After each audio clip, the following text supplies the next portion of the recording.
Okay, so we got the Black Friday Round 3 event going on. And you know what that means. We're getting the Heroes Return banner as well as our 5 tickets that we can very easily get, which I've already gone ahead and gotten. So let's head on down to this summoning event tab and see what the banner looks like. Okay, so here we are. New Heroes Return. Oh, Tharja is not here? Really?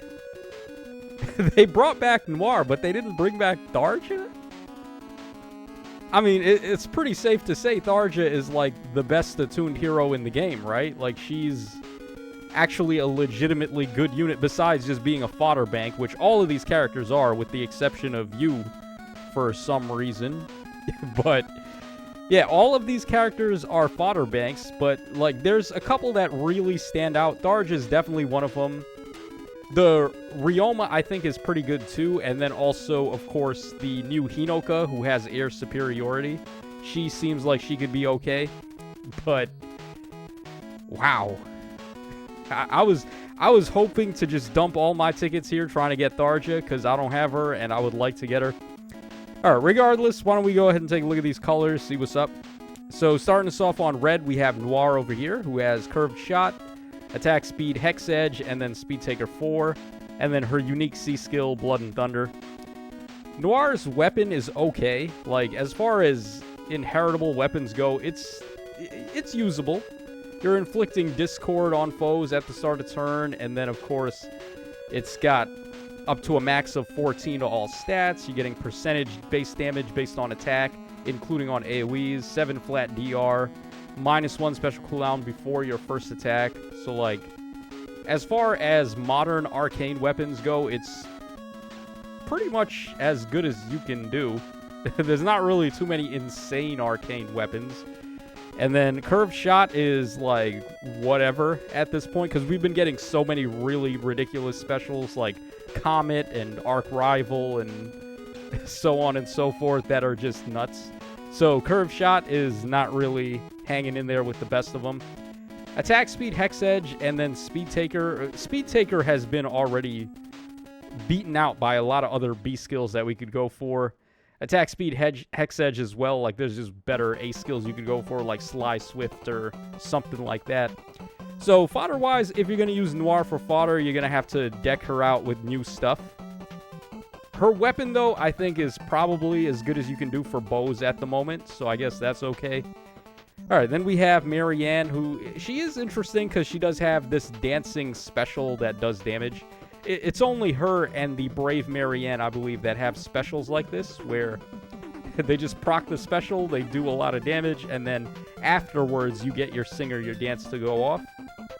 So, yeah, this one is more like how we have the distance swap and, like, lookout force, like the thief skills, where after they attack, they get to Kanto and then use their assist, like swap or repo or whatever it is, on an ally.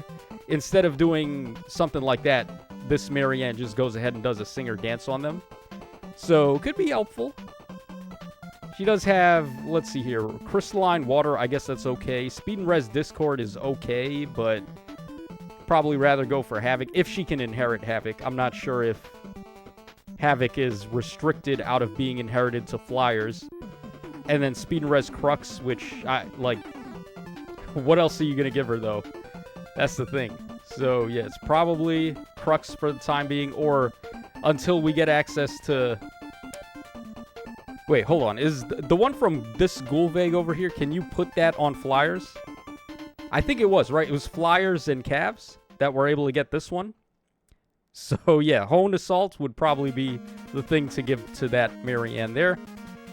Yeah, so fodder-wise, okay. Weapon-wise, I mean, it's just about the exact same thing as the weapon that Tharja or Noir had, right? So, like, if that's okay, then I guess this is okay. But really, we're really hoping for some better tomes, unfortunate as that may be. Okay, then on blue, we have Reginn, who is the only aided hero on this banner. So that means no fodder banking for you, which really sucks. She does give you the aided blessing, though, which is just 1 point to all stats, which ain't even that good. It lets you use the special accessory, though, the little drone that she was pitching a sale for, if you remember that. So, yeah, I mean, at least her fodder out of the gate is okay. Attack speed excel, you can still use that. Shadow shift, you can still definitely use that. And Reginn, she was okay as a damage dealer when she came out, but not right now. Like, she aged out really quickly, unfortunately. Alright, then we have also Attuned Temera, who... I guess she still gets the pass here. Lagoo's Friend is still better than Lagoo's Loyalty on slower units, and then Breath of Life is still usable. Time's Pulse Echo is still usable. So, yeah, at the very least, her fodder is still pretty decent. As a unit, though, as an Omni Tank, we have been getting some crazier options, though. Alright, so there we go for blue. Then on green, we have the Attuned Tiki, who's probably just the best unit on this banner overall. Is there anyone better than this Tiki? Probably not. And she does have more recent skills. She's got, like, Dragon Flame, she's got Edge Scales, Res Scowl, Echo. Like, all of those are pretty solid skills overall. And then she's just a better Temera, honestly. Her special does, what, 150% of defense? I think Temera does the same number, or she does less. Let's see here. Or is it Sandstorm?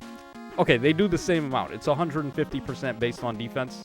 So, yeah, not like it makes much of a difference, but still pretty good. Yeah, this Tiki, she's okay. I was able to get her on one of those other legendary Emblem Mythic banners that she was running on. I forgot who she was color sharing with, but I was able to pick up 2 copies of this Tiki from there. So, yeah, she's okay from what I've used, mainly just for fodder. Alright, then we have also Bridget over here, who... Okay, Tempo Echo is an okay Echo skill. Creation Pulse, depending on, like, what kind of unit you're giving this to. If you need the cooldown pulsing for -2, as opposed to some of the new Times Pulse skills that are doing -1, and then after combat -1. Or there's some that just give you -1 regardless of whether or not you're at max cooldown count at the start of every turn. So, yeah, there's a lot of variations on Pulse skills right now, so it's really just dependent on what your unit you're using actually wants. And then we got Perfect Attack and Speed, which is... I mean, again, just go for Sly Swift Sparrow, I guess. Or something else if you've got something better. Okay, and then finally on colorless, we've got Alm. Perfect Attack Speed, Speed Taker 4, Pulse on Blades. Lull Echo is okay. And then the rest of his stuff is unique, pretty much. Yeah, this Alm, he was okay when he came out. He was a decent user of the Lin Ring. Because I believe he turns off enemies' defensive specials. Which is funny, because I've actually been seeing a lot of Shield Fighter 4 Brave Ectordeers running around. Because he, like, his base kit, he can tech Camilla sorta, but, like, not really. It depends on who's getting better support, or if Camilla is getting a lot of debuffs off on Ectordeer. So, in order to make him more solid in that matchup, people have just completely foregone a lot of his unique passives and just given him Shield Fighter 4, and then they took off his unique special, just ran Pavis. and I've even seen them give him the Hardy Bearing Seal, even though he comes with it built in, because I think he needs to win the defense check to get his Hardy Bearing on his weapon to go off. So, just to make sure he always gets it no matter what, you just give him the seal. So, yeah, I mean, Shield Fighter is kind of back on track as being, like, the go-to B skill again for these armored units. And this Alm, he does turn off Pavis and Aegis, which I guess is okay. There's a couple of units that they released that were able to do that. Also, like, Legendary Ira and stuff. Units around that same time period.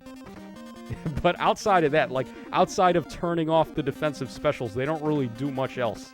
So they're not really going to have the necessary firepower, I don't think. Okay, then we have also Layla, who is dead in the water. I mean, she does have Lookout Force. That's a great fodder skill. Arcane Sly Knife. I think we have a better Arcane Dagger at this point.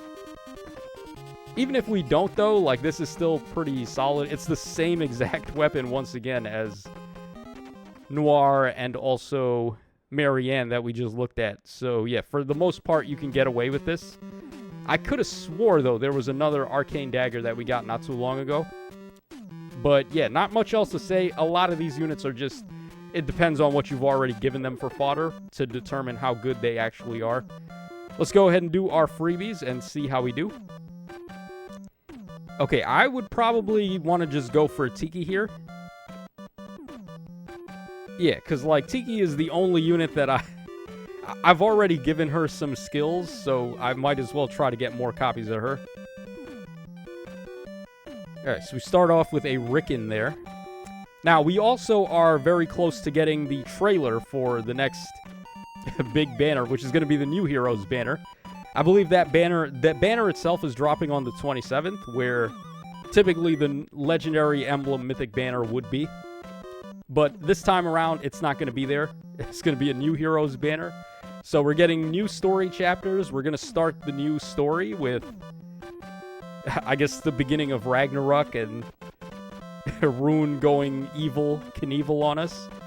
So we're going to get all that. We're going to get the new book movie probably, and then maybe even information on who the new free hero is. So it's actually quite a lot of stuff going on just to have a trailer on. We might even be getting a Fate channel here, because there is a lot of stuff that they're going to have to tell us. So, yeah, look forward to all that. We should be getting the trailer around the 25th or the 26th. I should go ahead and check the calendar after these summons, and we'll, like, just make sure what the dates are going to be. Alright, last summon here, last ticket.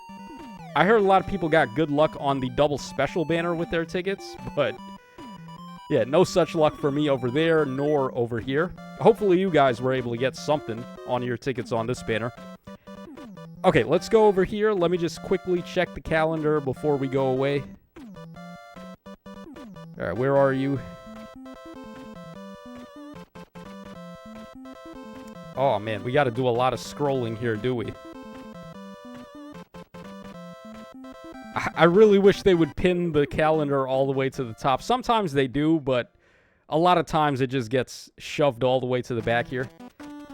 Okay, so the new hero summoning event is on the 27th, so that means we should be getting the trailer either on the 25th or the 26th, which would be tomorrow or the day after.